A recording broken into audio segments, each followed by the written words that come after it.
Alright, so finally got over my sickness, so that's good. So I can continue making these nakshatra videos, which we have I think about 15 or 16 more.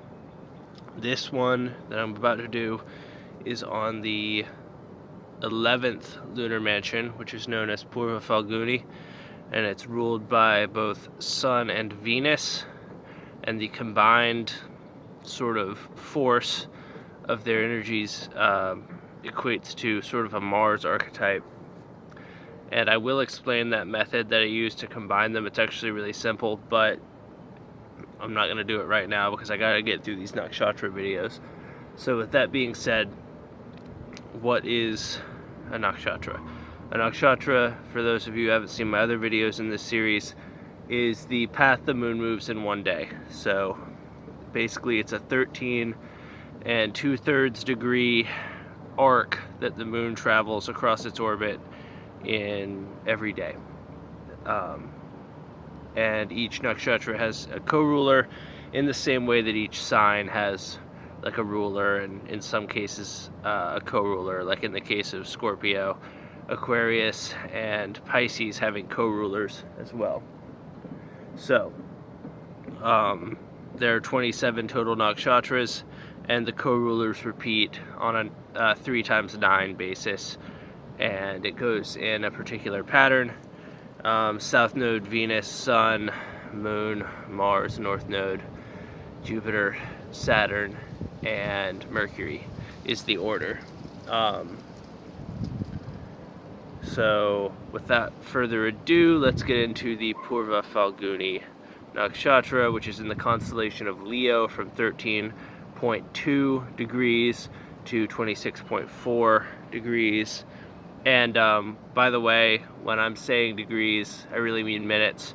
So it's out of 60. So 13.2 is 13 and 1/3, because 20 out of 60 is 1/3, and 26.4 is 26 and 2/3, because 40 out of 60 is 2/3.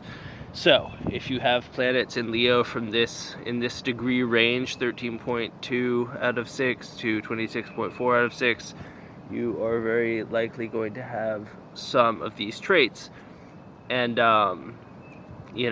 if how they manifest is going to depend on Sun, where your Sun is placed, where Venus is placed, what house they're in. So it's not an end-all be-all. I'm not talking about any one person in particular.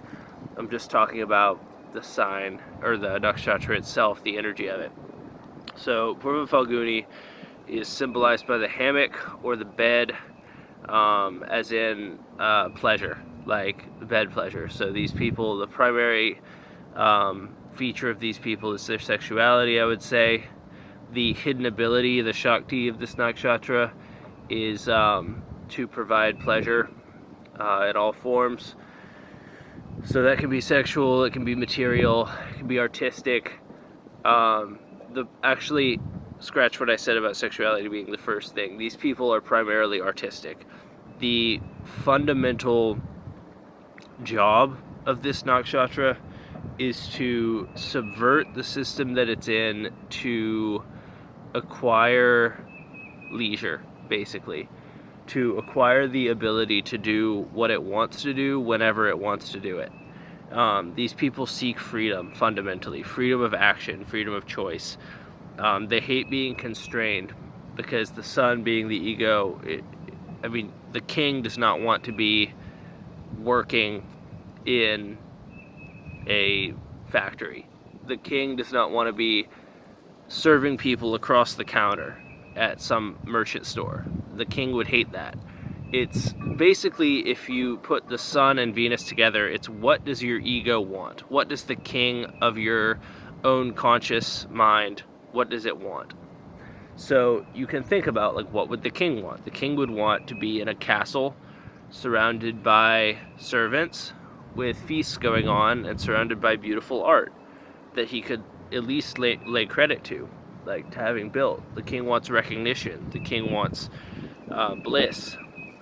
The king wants to be able to do whatever he wants to do whenever he wants to do it. If he wants to go out riding fucking horses, he wants to go out riding horses, and that's what he's gonna get. So these people are very much about gratifying the desires of their ego. And because of that, if you have Venus here, it's a very good placement, because even though Venus in Leo can be a little hard on your relationships, you do tend to get the things you want. Although, I would say more on a material edge, because these people can suffer emotionally because they can seek, they can treat other people in relationships like they're sort of like the king's possession, almost like they're a servant or something. They can demand respect when the other person might not want to give it to them. So negotiations are difficult with these people because they have to gratify their ego. It's part of their karma.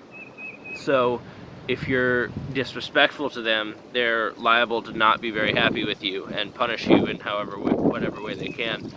I guess that would be in the domain of Mars, wherever their Mars is. So, yeah, I'm going to try to keep this video rather short, but basically, yeah, this is about gratifying the desires of the ego. It's about experiencing worldly pleasure. It's about being respected, being creative, having the leisure to do whatever you want to do whenever you want to do it. And it's also about, on the negative end, it's about learning that your relationships are about balance and not necessarily about the other person worshiping and respecting you all the time, especially if you have Venus here or Sun here or something. You're going to have to deal with the fact that other people are going to disrespect you, and you have to deal with that somehow if you want to get along with them. So, yeah, that's the negative side of this nakshatra. But yeah, that's Purva Phalguni Nakshatra, and next time I'll be doing Uttara Phalguni, which is the constellation of Leo and Virgo ruled by Sun.